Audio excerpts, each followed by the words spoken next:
Man, that was loud. Blue 22! You are watching Sports and Sorts live on YouTube. That's 75% sports, 25% sorts. And here are your hosts, Shane and the Bry Man. Yes, welcome back to Sports and Swords Live with episode, I think, 213. Yeah. We took some time Sounds right. off. We took a little time off last week. There was lots of stuff with Brian's work and lots of stuff with... No, it wasn't. I had to go get beer in Vermont. Let's not I know, lie but we about. couldn't do Thursday because you had to do more work to get to... Well, that to be able part to, was... Yeah, and yes. then Saturday came along and I had soccer that I had to take all the kids to, and it was just a wild 3-day whirlwind, but I hope you had a good time in Vermont. I did. Did you get I some, did. How many wait. six-packs did you get? Well, it's usually 4-packs now. 4-packs, okay. Although there was Craft one beers. 6-pack. I think 7. 7 4-packs? Yeah. Wow. I didn't go too wild. This wasn't completely insane, but I got some good stuff. Didn't quite get a 30 rack. No. When's the last time the Bry Man bought a 30 rack of like cans? Oh my God. I don't know. It probably would have been from my brother-in-law because it wouldn't have been from me. I couldn't tell you, and it probably would have been some trash like Coors or Bud Light or something. But yeah, no, I have no idea. I really couldn't tell you that. That is so beneath me now at this point, as I've become such a beer snob. But well, when I was a senior in college, I might have bought a couple 30s of Natty Ice. You know what's funny though? Like in college. I mean, don't get me wrong. I drank. I went out and drank socially with the guys, and and that was most of the trash that you were drinking then too. But I was not a huge. I didn't care that much for beer at that point. I wasn't like a big beer fan at that age. I don't know. I drank it. I drank it mostly socially, just to kind of like, you're hanging with the guys to fit in, whatever. But I wasn't a huge beer drinker, and I have become. And even now, I'm not a huge beer drinker. I drink it. Yes, partially socially, but also because I just love the way craft beer tastes. So it's a very different experience now, and a significantly better one than it was in college. You don't wake up with crazy hangovers because you're drinking stuff that tastes like tin. Well, that, and on top of it, I also know how to handle myself when I drink in terms of making sure I drink a lot of water and also taking like either an Aleve or an Advil or some kind of ibuprofen before I go to bed. Doing such a good job adulting. Yeah, well, not really. Then there's other things that I'm not so good at. So not going out and getting hammered and then driving. All that stuff's really good. As you get older, you just kind of like, wow, that's really stupid. Yeah. The stuff that we did as kids were dumb. Yeah. And then we try and tell our kids, and they're like, no, we're really smart. And then they get a little older, and they're like, wow, we were really dumb. And they'll do it. So the vicious cycle will repeat itself long after you and I are dead and buried. And maggot. Maggot food. Gross. All right, so we're going to be starting off today's show with MLB because the MLB. Speaking of things that are dead, let's talk about the Yankees. Well, I guess, yeah. I mean, yeah. The state of the Yankees is not good. It's not good. It's not what you want. And everybody knows my feelings about Joe Girardi. I never thought he was quite the manager. He never lived up to the manager I thought he was going to be. He never quite got that pit bull mentality, which I thought he was going to have. When he got angry, he got really angry, but he just didn't have that I don't know, that I always saw him as kind of like the smaller guy who was going to go out there and fight for his team all the time. And he did occasionally, but it wasn't anything that you kind of really thought, he was a good kind of manager. Those moments were few and far between for him. It was more into the binder. But he was into the binder, and he did have some moments when he went bonkers, though. He did. There were a few. Oh, yeah. I kind of remember because he had that the veins that would pop out of his neck. The veins would pop out, and the neck would really snap a lot hard. He's still an Italian guy with some emotion. So yeah. But I never really. And then I didn't really always care for him sticking straight to the binder. And as time went on, he kind of memorized the binder, so he didn't have to open it up and get called out on it all the time. Right. But you could still see that he was kind of managing by the numbers that he wrote down in that binder. Now, Aaron Boone, on the other hand, as of like week 4 of last year, I had kind of came out and said, you know what? I don't think this is the guy. You were kind of on the fence at that time, but you were also kind of like, it's not looking great because they were losing a lot of games based on his decisions, and they were winning a lot of games in spite of his decisions. And then this year came along, and I felt like the same thing was going on, but they were winning so many more games late. Yeah. And they did such a good job of correcting the decisions that he made.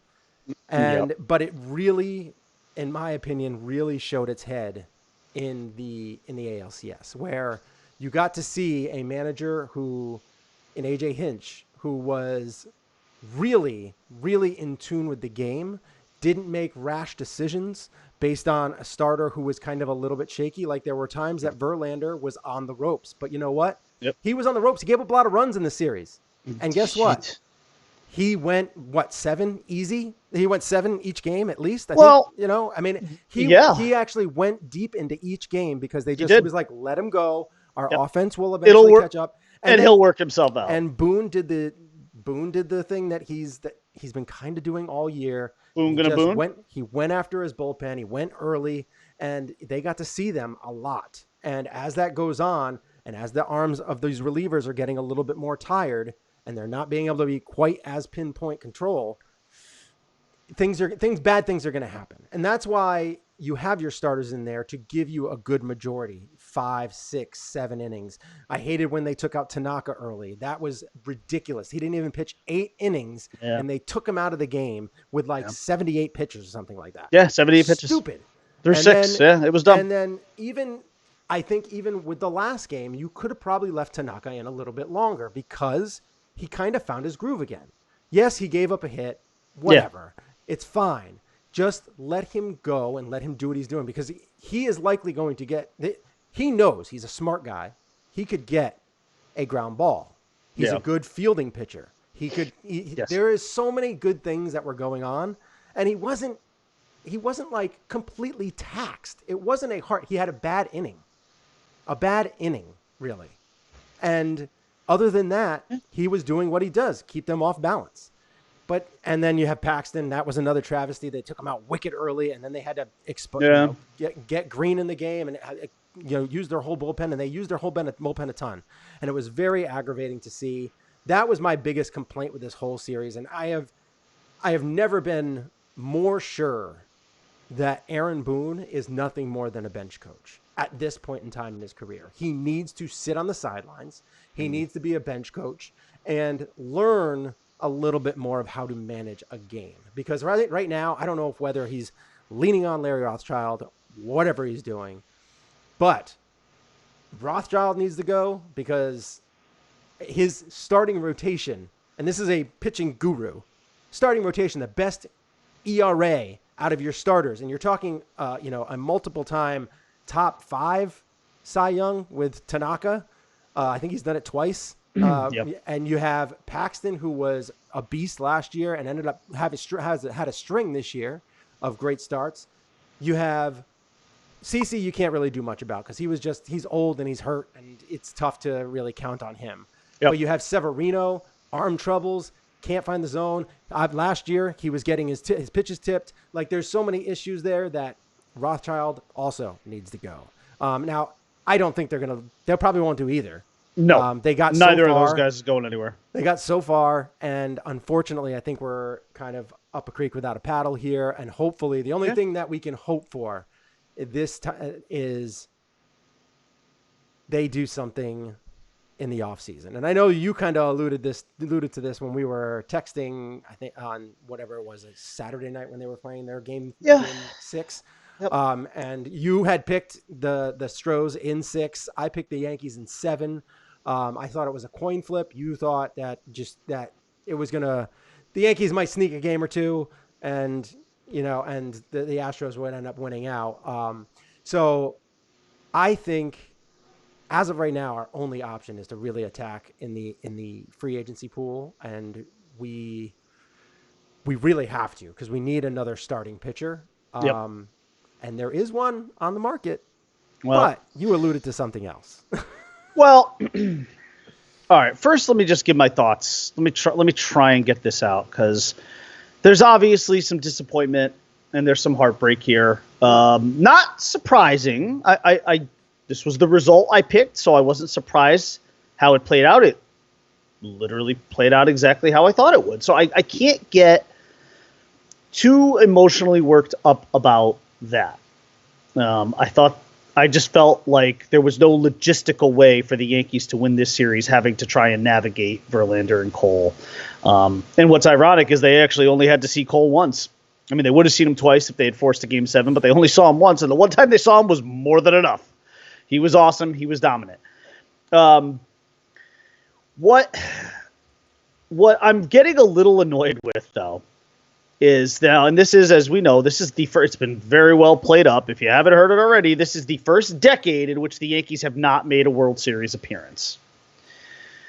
And so here's where, as a Yankee fan, and I try not to be this guy. I really do. I really try not to be that typical Yankee fan who calls into WFAN and just says, go out there and just buy everybody. I don't care. I don't care about the integrity of the game. I don't care about payroll. It's not my money, blah, blah, blah. And just try and insert like an obnoxious New York accent into that. I'm not that guy. I am absolutely not that guy. Mm-hmm. However, I will tell you that as a Yankee fan, having now seen this team not go to a World Series in a 10-year, for the first decade in many like decades. That long ago, but it doesn't. But it is. I mean, 2009. Yeah, right. And I will tell you this though, I'm getting real tired every year after year, of whether it's coming on this show or whether it's talking to friends or it's posting something on social media that says, oh, well, the better team won. Hats off to the Astros. Good luck in the words. I'm going to earmuff you for a second, okay? All right? I hate being that fucking guy. I hate being the guy to try to fake like I'm being classy. Like, oh, class act. Hey, good luck to the Astros. They were the better team. Go get them, Jose Altuve. No, I am so tired of that shit. I am so tired of it. You and I both want this team to win a fucking World Series. Enough of this ALCS, enough of this ALDS, enough of wild card games. Win the fucking World Series. Stop playing second fiddle. This is now the third time in 4 years that the Houston Astros have eliminated the New York Yankees in the postseason. You know what, Yankee fans? You have every right to be pissed off. Enough is enough. And you know what? You know who this is on? And I'm not gonna throw this on Cashman. I'm gonna throw it on Hal Steinbrenner, because there are a lot of guys. There are at least a few guys, pitching wise, that the Yankees probably could have at the very least very much been in on. Like guys like Verlander and Cole, Mad Max maybe. And they were not. The asking price was too high for them.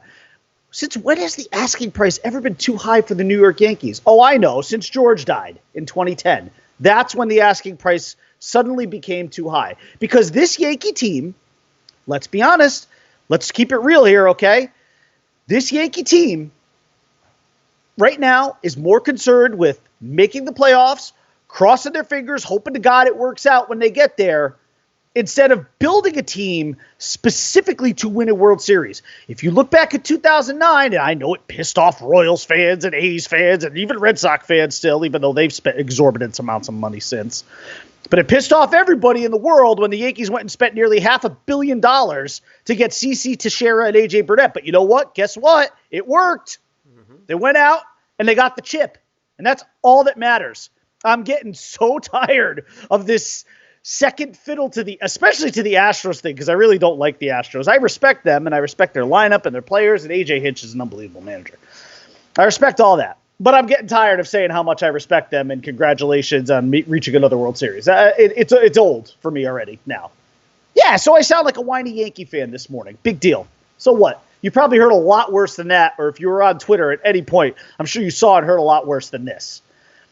But listen, there is only one solution here after this offseason. There's only one guy to go and get. It's the guy that beat you in Game 3 of this World Series and pretty much turned it around for Houston. And I don't want to say ended the series, but let's be honest. They went up 2-1, and they never looked back. And that was Garrett Cole, who went out and dominated them for 7 innings and looked every bit like a postseason ace, like a guy who can come in and right the ship, take over a game, and turn a series around. And for all intents and purposes, kind of end it. Because they went in immediately with Garrett Cole in Game 3, stole home field advantage back, never looked back. Garrett Cole's the guy you need to go get. This isn't breaking new ground here. We all know this, Yankee fans. But here's the problem. Most of you know, real honest Yankee fans know this.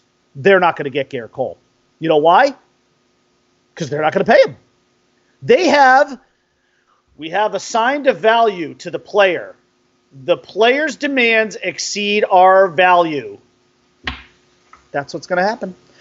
Garrett Cole is going to go to the Los Angeles Angels of Anaheim Highway West. I don't know how big of a name the Angels have, but that's where Garrett Cole is going to go because they have an owner with deep pockets, and they want to pair the best available pitcher out there with the best player in baseball to get that team back on track and get them back into the postseason. And they're going to do it. Yeah, they're going to do it. They're going to give that guy, and they're going to give that guy at least $35 million a year for at least 6 years, maybe 7. And you know what? The Yankees are going to be like, well, you know, and this is where I'm not going to blame Cashman because Cashman is unfortunately the messenger here.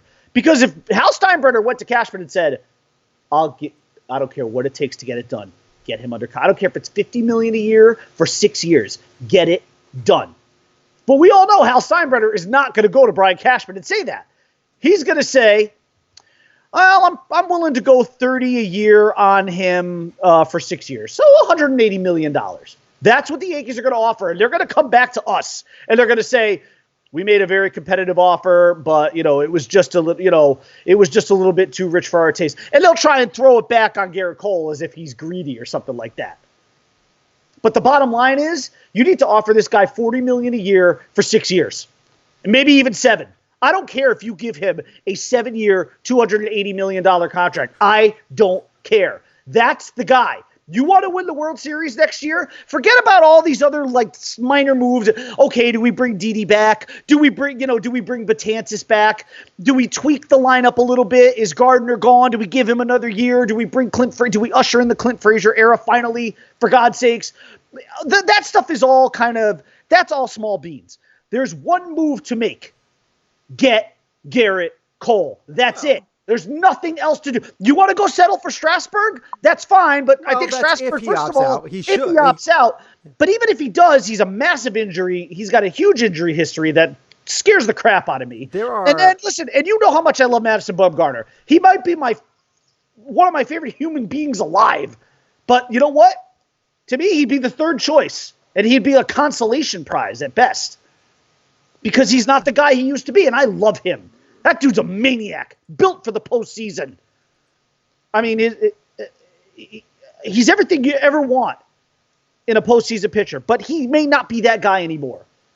What we just saw of Garrett Cole in his prime, in his late 20s, that's the guy you need on the mound for the next handful of years. Him, Severino, Tanaka, and Paxton leading you to not one championship, but multiple championships. And keep in mind, the other thing that you do there, and this will be my last point, and I'll let you jump in. The other thing you do there is you take from the Astros and you add to yourself. That's called a double whammy. The Yankees have tried to do things like this in the past. It kind of mildly successfully worked out with Johnny Damon. It did not work out with Jacoby Ellsbury, where you take from your enemy and strengthen yourself, and it's 2 for 1. It's addition by addition, and it's addition by subtraction for the other team. The Yankees did that with a lot of people. I mean, they did that with Clemens. They even did it with Boggs, I guess, to some extent. With Boggs, with Clemens. But here's the bottom line. The absolute bottom line is that's the only answer. You could go and you could settle for a Strasburg or a Mad Bum if you have to, but that's not going to do it. The bottom line is you have to get Garrett Cole. That's it. Okay, go ahead. You can speak now. So there are, in this particular coming draft, there are certain spots that they're pretty loaded. I mean, not in the draft, in the free agency. Yeah, this is a pretty big free agent class. There's some certain spots like catchers. You could argue that you don't need a catcher because of Gary Sanchez. I am also another thing that I am 100% sure of now is Gary Sanchez needs to move to DH. That's it. You can't have him behind the plate.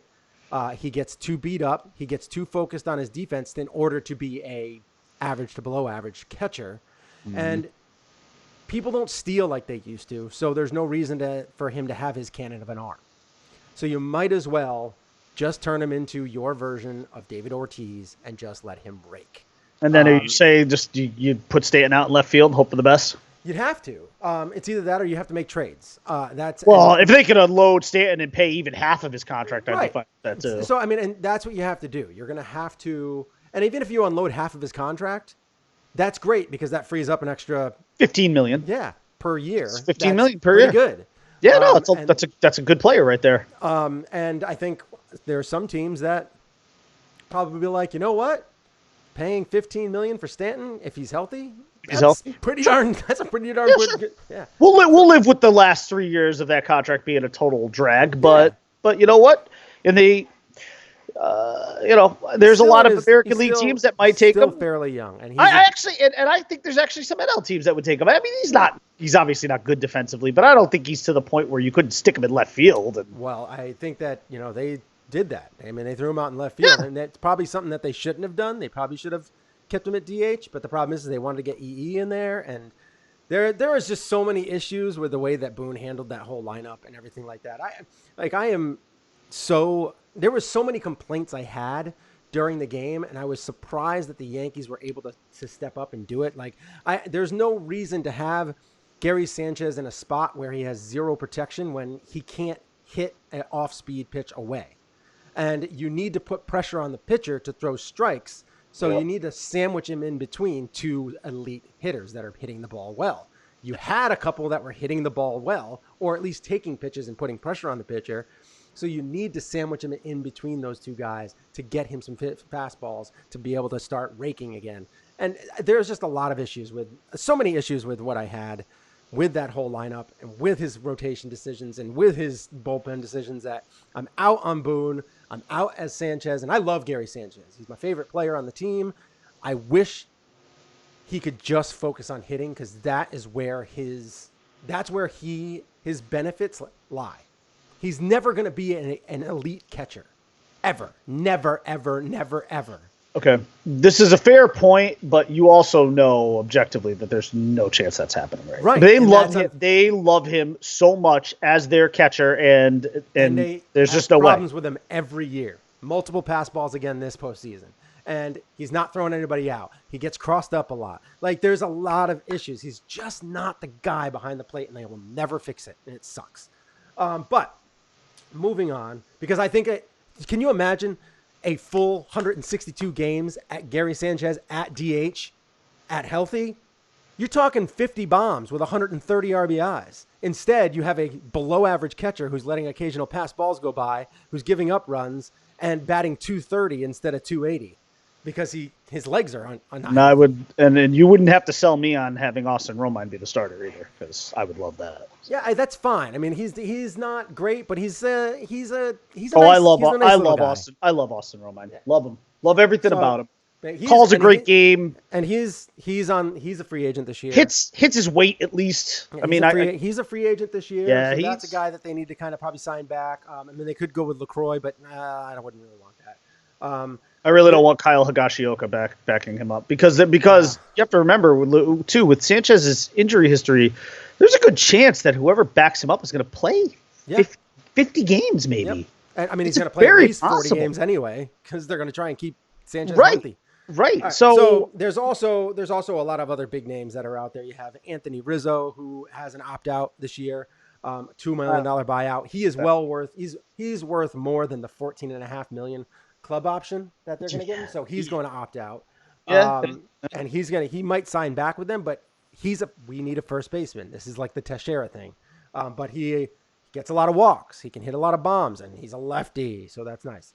You really think he's a possibility? I would have never. I would have. I just think that between Voit and God, there's just so many DHs on this team. I know LeMahieu is hopefully not.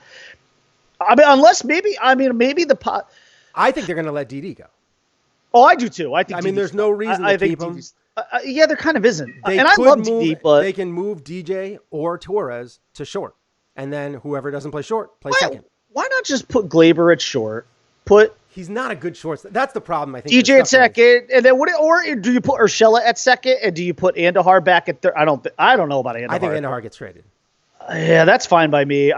They're either going to capitalize on Gio, his big year, and they're going to trade him, or they're going to capitalize on Andahar and him coming back healthy and being a great bat. You know what's funny? I never really considered Rizzo, but it's very.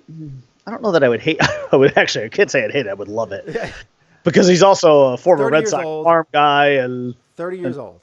And, you could sign him for and lefty, big bat. He'd probably hit 40 home runs in Yankee Stadium. Guy, yeah. I mean, he walks too. Yeah, he does kind of fit. He does sort of fit the Cashman hard-on mold. Yeah. I mean, that's really the kind of guy that Cashman loves to sign. You have some second basemen that are out there. We don't need a second baseman. We got abundance of them. Clearly not an issue. Third baseman, I would love to get Anthony Rendon, but they're not going to get him. He's my man, but they're not going to. He's like kind of the elite cream of the crop right there. There's Josh Donaldson too, but I don't want him. He's towards the end of his career. No. He had a good year, but he's towards. He's the kind of guy I'd sign on a 1-year deal and just keep playing it out until. But no thanks. Yeah. So then shortstops. This is the problem, is that there's not many shortstops out there. They could get someone like Elvis Andrus, which is what I think will hurt Didi's market. Is that there's not a lot of teams I think that are going to be in the market for a shortstop either. Right. Like that's kind of there's 6 that are on the market, and these are the names: Jose Iglesias, Elvis Andrus, Freddie Galvis, Didi Gregorius, Adini Hechavarria, and Jordy Mercer. That means, you know what that means? Most of the teams have their shortstops. Yeah, exactly.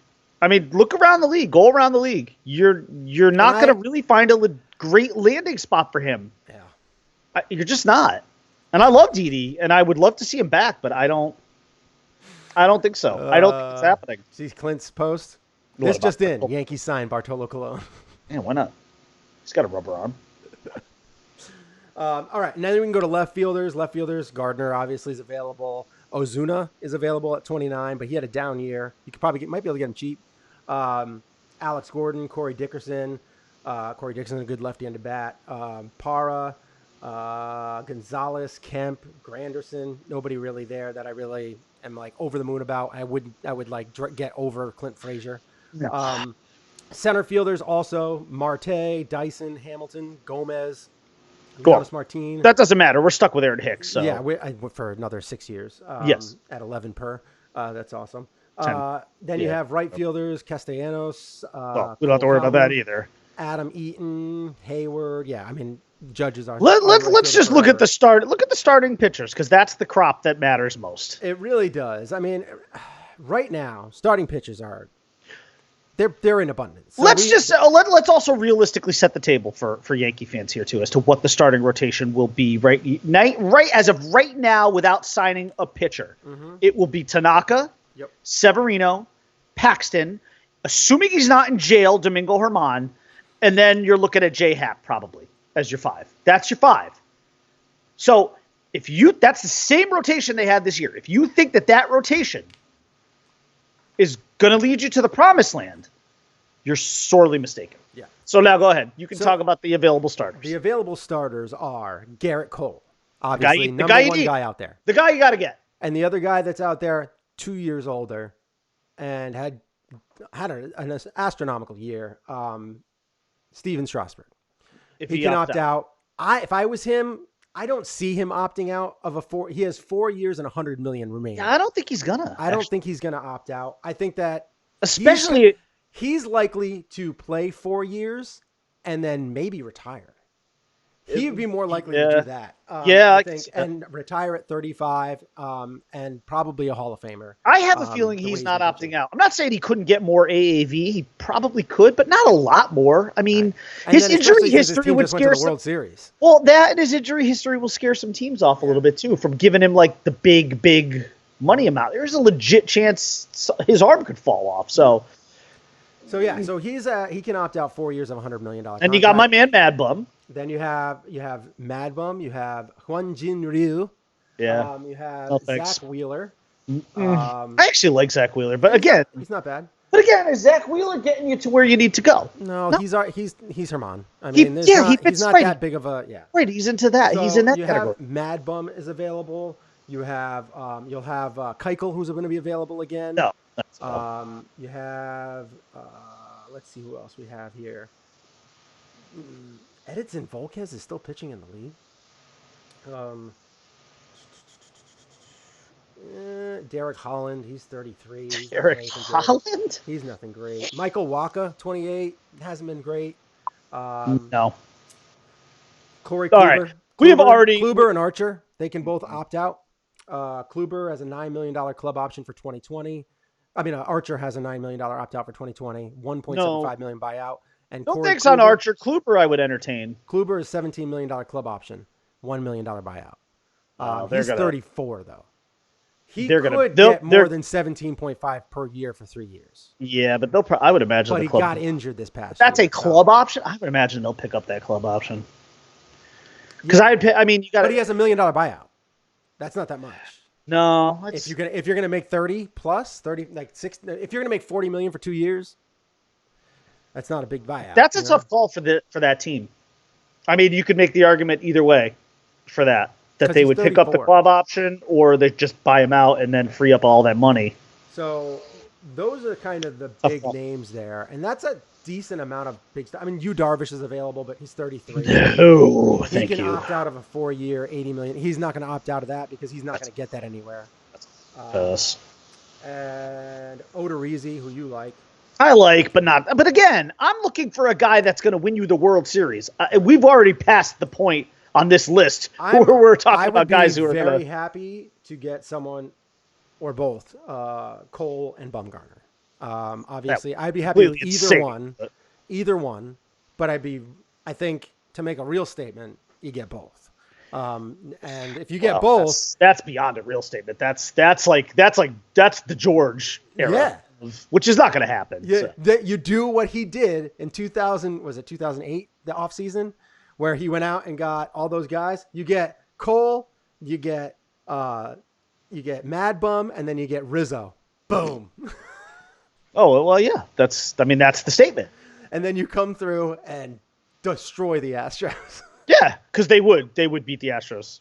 They would absolutely annihilate the Astros. It would be a beating. I don't even know if the Astros are gonna listen. The Astros. I'm not saying they need to win this World Series, but if they really want to get this second one and kind of cement themselves here as a really really good, really great team, they kind of need to get it because Cole is going to be gone next year. He will not be on that team next year, quite simply because they just won't be able to afford him. Right.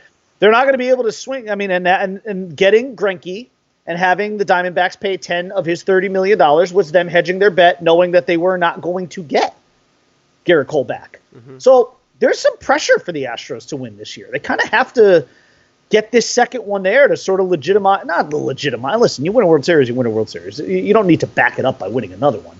But if you're them and you want to win 2 in 3 years and basically go to Boston and say, hey, thanks for keeping the trophy warm for us for a year, you got to do it. You've got to do it this year. You've got to go and get that second chip and then, and then see what happens after that.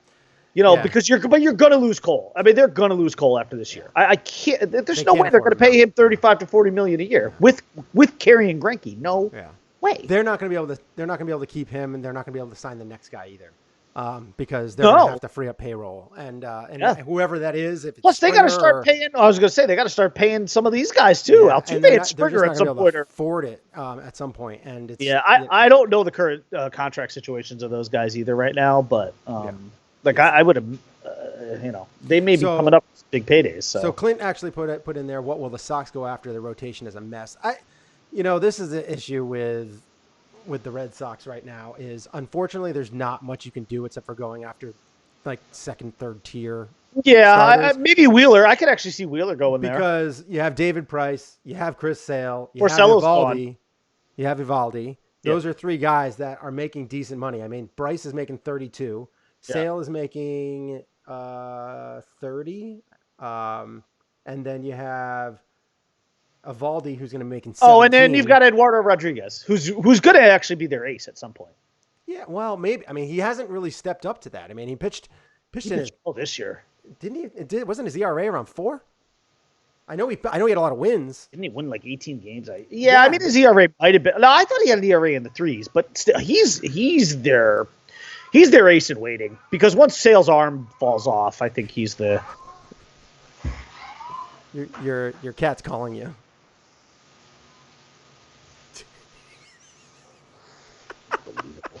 Bye, man. I'm lenient with her because she's old as dirt, but She is old as dirt. That's true. anyways, I'm gonna check out and see what our you know what, the Red Sox rotation isn't as bleak as it might seem. I understand. I guess I can understand where Clint's coming from, but you do have Sale and Rodriguez, which is a really nice 1-2. And then you got Evaldi and Price in your 3-4. I mean, that's not a bad situation. I don't actually know that the Yankees pitching is any better. Their 1-4 is any better. Well, I mean, it depends on what happens with Sale, because Sale has been. We all thought. I mean, I don't know if we all thought. Well, yeah, I thought he was Sale's going to the break key down. guy. That was like my huge thing that I took on. Was it a year and a half ago? Was like how he was. Well, then when they gave him the 5 years and the $150 million.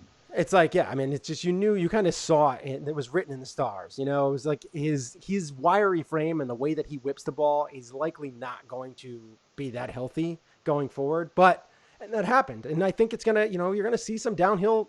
I mean, it's been kind of slowly, but Price is gonna. The same thing's gonna happen with Price.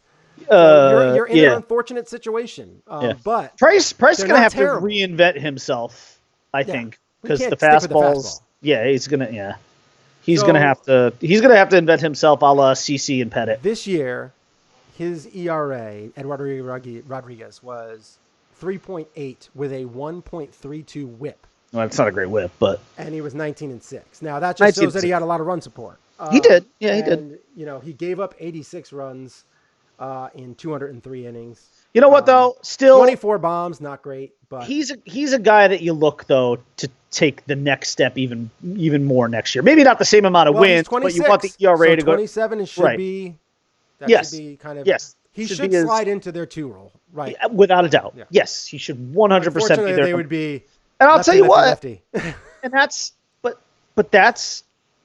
nice 1-2 in my opinion. I think that's a nice 1-2. But Sale, Rodriguez, Price.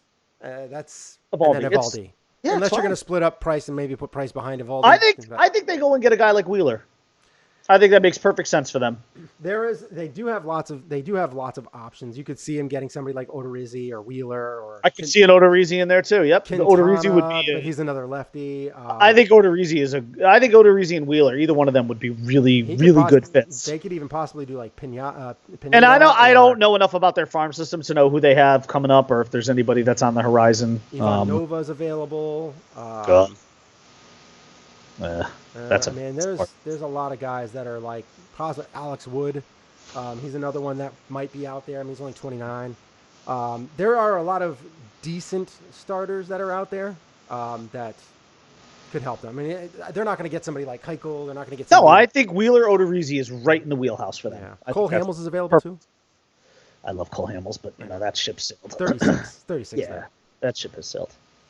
So, all right. So that's pretty much where we're at there. Does Sale have a dead arm? I mean, it kind of died on him. But, that's something that you get back. I mean, a lot of pitchers will get a dead arm in the middle of the season, and they kind of pitch through it a little bit, or they take a week off, and then they come back. But I actually expect Sale to have a really good year this year because he won't have all those postseason innings on that arm that like he did in 2018.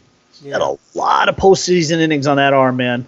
I mean, to the point where he was the guy who got the last out in the World Series, striking out Machado. I mean, he had a lot of, and I really think, I think the World Series hangover hit Boston. I expect Boston to be a significantly better team this coming year. I really do. But you know what? The Yankees, here's the thing. I mean, if you look at it, if they just made one move, it would, if you could say to me, okay, you get to have one move, I would say just go get Garrett Cole. I don't care about anything else. Just go get Garrett Cole. I mean, if that means that you lose Didi and you lose Betances, fine, whatever. Just go get Garrett Cole. Yeah. That's the guy. That's the guy that – and imagine what he does for the rest of that rotation. Imagine going into a postseason where your rotation is Cole, Severino, Tanaka, and Paxton. And you have to do this bullpen game crap. You actually have 4 legitimate starters. As of right now, I could see Boone taking out Cole in the 3rd inning because he had the bases loaded. Oh. Bases loaded with 1 out. Oh, I got to take him out because he won't be able to work himself out of this. Hold on, Cashman's calling me. What? I got to take him out now according to the binder? Okay. Yeah. Damn you, Girardi, for leaving binder. Some of it I actually wonder, too, of that with Boone is how much of that decision-making is actually him and how much is there does he have a piece of paper in front of him that says, in this particular scenario, it's time for you to go get the pitcher? There's no way. Because I hope not. Do that. It's so. Yes, baseball is a very analytical sport. Such an analytical sport. Still, you can't do that because there's just so many things in the air. There's so many balls in the air that you just can't. You can't do it 100% by the numbers. You have to have a little bit of a feel for the game, and he just really doesn't. Really doesn't. I'm not gonna argue with you too much on that. So, all right, let's. I think we'll head out. We'll be right back in a few seconds. We're gonna come back with our NFL talk because I think we were going to talk about the NLCS. The World Series. It should be very interesting. Nationals haven't even come out with their Game 1 starter yet, which is stupid because everybody knows they're going to pitch Scherzer. It's going to be Scherzer versus Cole. It's going to be a beast of a matchup. I can't wait to actually watch it. But same time, I want to see how this starts off because Nationals have given themselves quite the time to recover. Their arms are going to be completely healthy. We kind of took it, the Rays kind of took it to the Stros. We kind of took it to the Stros. The Stros had to empty their bullpen a little bit. The arms are going to be a little bit more fatigued. Yeah, you know what, though? The Astros rotation is still set up, I think, exactly as they want it, though. It's still going to be Cole, Verlander, Greinke. Except for Cole. They've thrown more innings. So that's the thing, is that I can't wait to see this matchup because you have behemoths. This might be 2 of the greatest rotations facing off against each other in history of the MLB. Yeah. It's insane. I can give you listen, as much as I would like to believe that Washington's going to put up a fight, I think this is Astros in 5. Yeah. It's going to be tough. The bullpen, obviously, Astros is a favor, but you have Scherzer, Cole, 2 Hall of Famers. If this had been the Yankees, I would have said Yankees. I can't say Cole's a Hall of Famer yet, but he's on the pace for it. I'd have said Yankees in 6 if this had been the Yankees because I think the Nationals with their rotation would have gotten a couple. But I think the problem for the Nationals is that they can throw these 2 great guys up there, but I believe they're negated by Cole and by Verlander. So you have Cole versus Scherzer. Yeah. I give the edge. It's a coin flip. It is a coin flip, but I'll kind of give the edge to Cole just because that first game will be in Houston. Whoever goes deeper into the game will probably win. But that right there. So you have Cole, who's on pace for a Hall of Fame career. You have Scherzer, who's a Hall of Famer. Then you have Verlander, who's a Hall of Famer. Going with Strasburg, who's on pace for a Hall of Famer. And it just kind of goes down. Oh, it's awesome. Then you have Greinke, who's going to be a Hall of Famer. And then you have Corbin, who's a very, very good all-star level pitcher. Yeah. And this is going to be such a great series to watch. Yeah, no, there's a lot of intrigue in this series. I will say that there really is. But unfortunately, I don't think I see 5-1 Houston. Again, if this was the Nationals starting pitching matching up against the Yankees, I'd give them a couple wins. But I think the Yankees' depth of lineup would be a little bit too much for that. I think it would wear down the Nationals pitching. Mm-hmm. But in this case, too, you've got a pitching staff that can match them tit for tat. And on top of that, you also have a lineup that can wear them down. It's just a bad I could maybe see the Nationals pushing it to 6, but my official prediction would be Astros in 5. Yeah. I think it's still too early to call just because I don't know if the time off is going to make the Nationals come out rusty. Well, you're going to have to come up with a prediction before we go because the games start tomorrow. So I will give you a Game 1 of. Okay. I'm going to say Scherzer. takes the victory. So Nats To game put one. the pressure on, yeah. And I'm not saying that Cole's going to get bombed, but I think it's going to be like 2-1. Okay. And That- Scherzer's gonna come back. He's gonna throw like 8 innings. Yeah. And then you're gonna have Doolittle come out to close it off. And Okay. or it'll be even they might even be like, should we send Scherzer back out there kind of for the 9th, like that kind of game. And then I think that Verlander, who's been giving up some runs, and Strasburg, that's another one that's kind of iffy. I want to take Strasburg, but it's just I just don't have a pulse of the game yet because the rotation seems like it's set up, but you can come out and be very rusty if you have too much time off. As the Bills did when we get back and we talk about the Bills versus the Dolphins, my team versus your team. Bills came out pretty darn rusty after a bye week, so we'll get into that right after this. We'll see you in 2 minutes. Bye.